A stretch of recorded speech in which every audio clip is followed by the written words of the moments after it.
welcome. This is my presentation on why it's better to eat butter on your baked potato. If you want to just pan everybody here, this is my audience. Awesome. So I'm going to start. This is my presentation on why it's better to eat a baked potato. And according to Jason Hunt, which some of you know, eating a plain baked potato can be worse than eating a potato with butter on it. And we're going to get into those terms as to why it might be. But in speeches, we tell you why we're qualified to share something. I'm an undergraduate. I'm studying exercise science. I've taken nutrition, chemistry, sports medicine, and physiology classes that help me to understand why I'm qualified to give this speech to you guys. And today we'll talk about, we'll go types of fats, we'll talk about insulin, and we'll talk about sugary beverages and general health. So, as most of you know, excluding children, types of fats, there's typically three main types of fats, and there are saturated fats, there's unsaturated fats, and there's trans fats. And this funny little picture says apparently it's extremely bad for the heart, but I wouldn't worry, it only affects people who have one. That's for a hydrogenated oil company.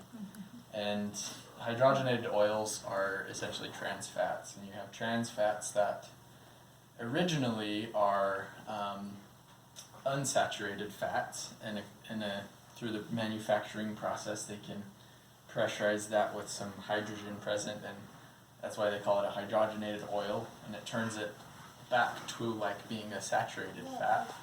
And that process makes it probably the worst fat that you can have for your body. Trans fats cause HDL proteins to go down, and it causes LDL proteins to go up, and that's actually good cholesterol going down and bad cholesterol going up. So trans fats really are a bad deal. Unsaturated fats, they cause the good cholesterol to go up, and they cause the bad cholesterol to go down. So unsaturated fats are actually really good for you. That's where you get some of your omega-3s.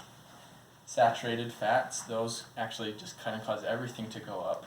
In the past, they thought saturated fats were really bad for you. Recent research is saying it's not necessarily horrible for you, just don't eat it a lot. And there at the bottom you can see that restaurants may use partially hydrogenated vegetable oil in their deep fryers, and that's due to they don't have to change the oil as often. It'll stay nicer longer, and sometimes you'll see that in the fries. Brother Hunt actually does talk a lot about French fries and how horrible they are for your health, but they're really good. So it's hard to balance it. This is actually from a BYU devotional called The Plagues of Prosperity, and as you can see on the graph, it has blood insulin levels, and it's got carbohydrates, proteins, and fats on there. And this was just a screenshot of his presentation, and he went over how insulin affects metabolism. They took rats and they injected insulin into their heart area, and they noticed it really changed all of the metabolic pathways within the heart.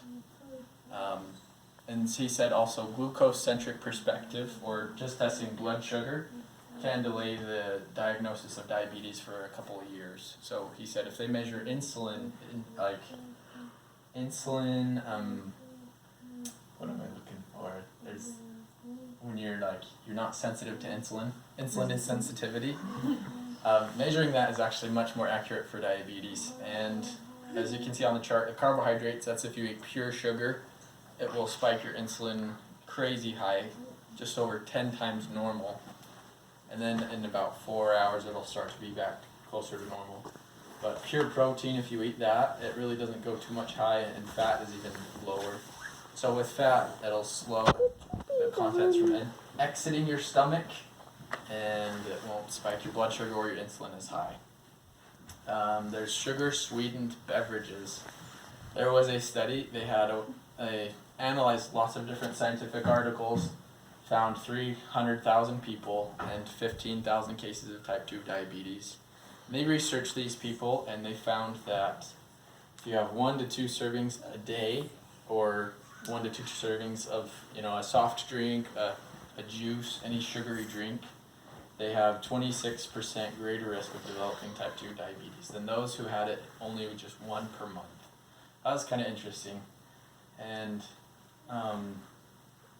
we know that if all you ate was just pure sugar, you'd have a lot of deficits in your diet. So general health, what you eat matters.